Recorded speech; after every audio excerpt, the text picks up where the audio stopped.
Good morning and welcome to the show for January 20th. I'm Sebastian Chapelis and I'm joined by Nick Hamasaki. Today marks the first advanced CTV show of the season, and we can't wait to keep producing high-quality content for you to enjoy the remainder of the year. We'll be airing shows every other week during advisory, so make sure to tune in and stay up to date with everything new on campus. This week on the show, we have the last two stories produced by our broadcast ones. The first is from reporter Xavier Cieszynski Truxler, where he highlights a dedicated team on the rise, our boys soccer team, and reports on their goals heading into the second half of the season. Broadcasting One reporter Lanni took a behind-the-scenes look into CTV and explored what it takes for new broadcasting students to produce television. And Colfax, as we enter the final semester of the 2024-2025 school year, we'll get you caught up on all of the new exciting information you must know to finish the year strong. Welcome to the show.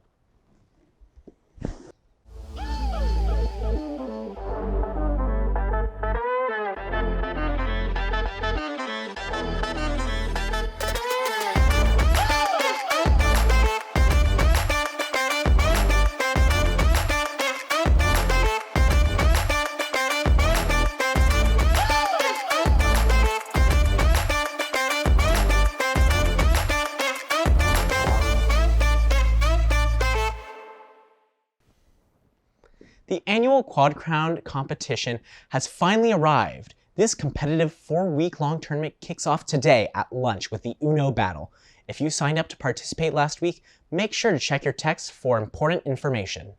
The Uno competition will continue to take place all week during lunch until a champion has been decided. But Colfax, the journey to the Quad Crown title does not stop there. Competition will take place every day during lunch for the next 4 weeks. At the end of each week, first, second, and third place winners will collect points. At the end of the 4 weeks, the student with the most points in total will take the title of Quad Crown Champion. This year, the competition will be tight, and I know that the reigning champion Giacomo Gaggero has plans to take the crown once again. Our winter sports teams have already seen tremendous success in the PVL. The boys soccer team is no exception. The team began their season with a huge win over Placer, winning the Golden Sierra Grizzly Cup for the third year in a row. The team has since built on that momentum with wins over Wheatland, Marysville, and Bear River. Reporter Xavier Cieszynski Truxler recently discovered what makes this team special.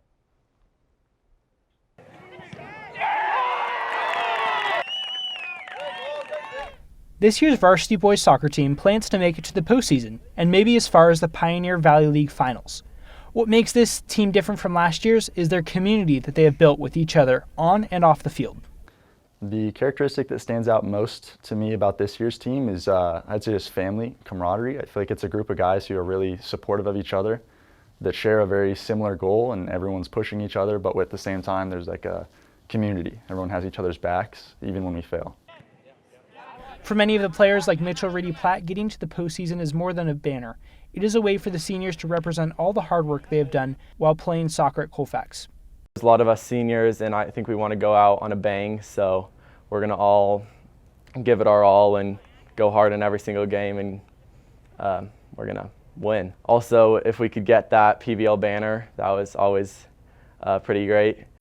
Players like Miles Ellison know that it's going to be hard work to get to the postseason, but are confident in their skills and determined to get there.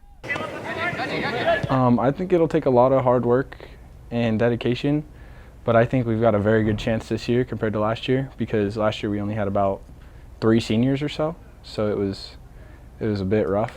But this year we have, I think, upwards of 10, so we've got a higher chance this year than last year for sure. Along with the many veteran players, the team also has some new players who are already making an impact on the team. A lot of new forwards coming in, especially like Caleb Diedrichs is a freshman. He's coming in, he's very fast. He has experience with the game, as well as Everett Sutherland. Everett Sutherland has a lot of experience, and he has connections with us previously. A lot of our players have played with him before, so I think they'll come in and make a good impact. It doesn't just take a few players to get to the postseason. It also takes dedicated coaches who are willing to help the players improve year after year, making it a community of players. I mean, I love my teammates, I love my coaches, and I think this sport is also something that all of us love, and being able to do it together and compete at a high level is just something really great. As the boys soccer team kicks off their season, they have many notable home and away games coming up, and they're counting on you to be in the nest. Most exciting sport there is. You know, soccer is the sport where there's always action, there's always something exciting. The more you learn about it, the more you enjoy the game. You start to figure out all the little details. And it's a lot of the fun kids at the school. You know, you get to see people come out fun, and it's a good, exciting environment, and everyone loves it. So come out. To get to the postseason will be hard work. The Colfax varsity boys soccer team players and coaches are determined to reach their goal. Reporting for CTV, I'm Xavier Cieszynski Truxler. 1, 2, 3, Colfax! I can't wait to see what this team achieves the rest of the season. The next opportunity to see our boys soccer team in action is tomorrow at 7 p.m. when they play Center in Marston Stadium, followed by another home game Friday at 7 p.m. versus Lincoln. Speaking of athletics, 47 Colfax athletes have just been named Scholar Athletes. To qualify, each varsity athlete achieved a GPA of 3.5 or higher. This prestigious group of student athletes includes 8 boys basketball players, 8 wrestling athletes, 9 girls basketball players, 11 girls soccer players, and 11 boys soccer players. Congratulations to all of the Scholar athletes in this achievement.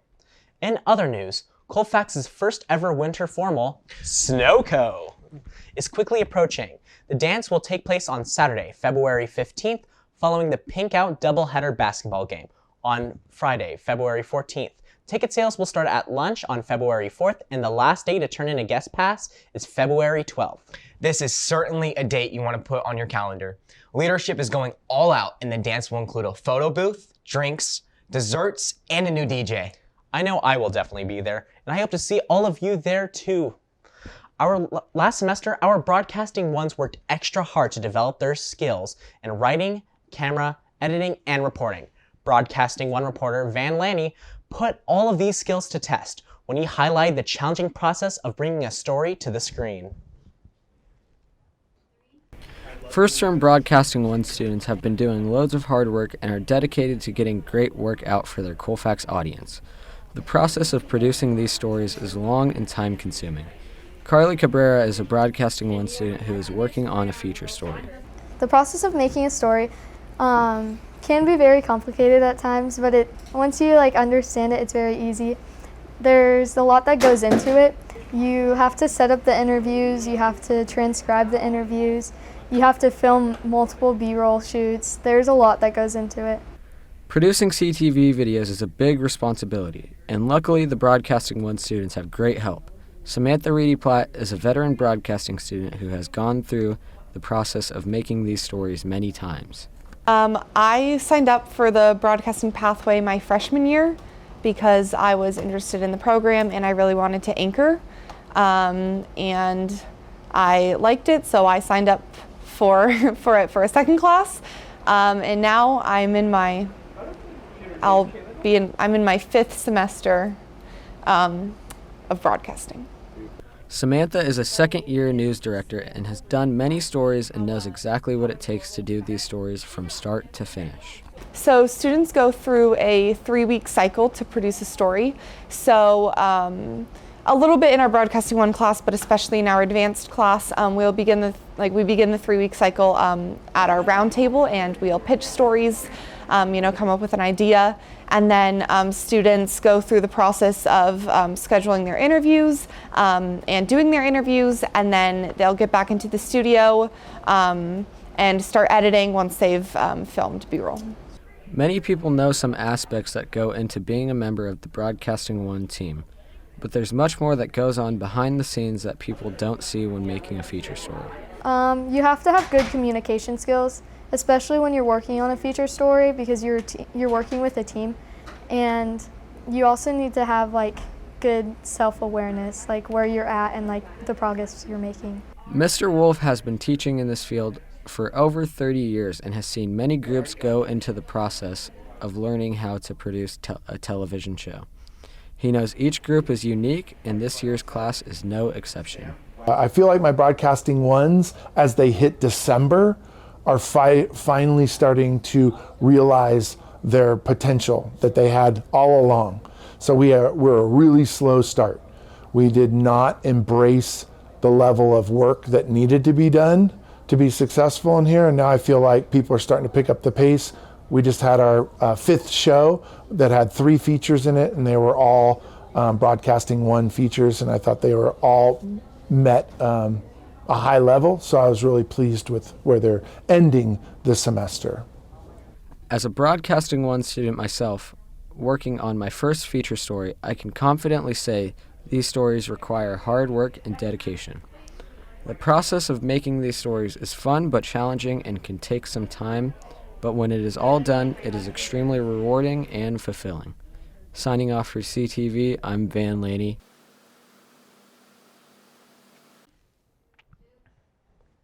Shout out to all of our Broadcasting Ones for working so hard last semester. I look forward to seeing how our Broadcasting One class this term steps up to the plate and produces television of their own. One of my favorite moments of the school year is receiving my yearbook at the end of the term. But this would not be possible without our hardworking and dedicated yearbook staff. Now, seniors, the last chance to turn in your senior portrait for the yearbook is February 16th. You can submit your portraits by uploading your photo to the drive on the yearbook page of the Colfax website. If you are having trouble, reach out to the editor-in-chief, Ruby Muscle, or Mr. Wolf.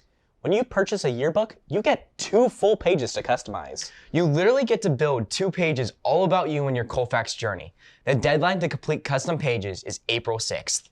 So bottom line, if you have not purchased your book yet, do it so you can start shaping your custom pages. Speaking of moments, this Friday is the Bear River Takeover doubleheader basketball game. That's right, Nick. Bust out and your camo, and on Friday, we're hitting the road to take over the Bear River Gym and cheer our basketball teams to victory. Tell your family, friends, and make sure they know Colfax is in the house. Next time on the show, we'll travel to the Auburn Farmers Market and explore the impact the market has on the community, as well as highlight some booths that might appeal to you. We'll take a look back on the IB Art Show and highlight some of the talented artists who had their work showcased. And we'll keep you updated on everything Colfax as we dive into the spring semester. Until next time, I'm Sebastian Chappelles for Nick Hamasaki. Have a great day, Colfax.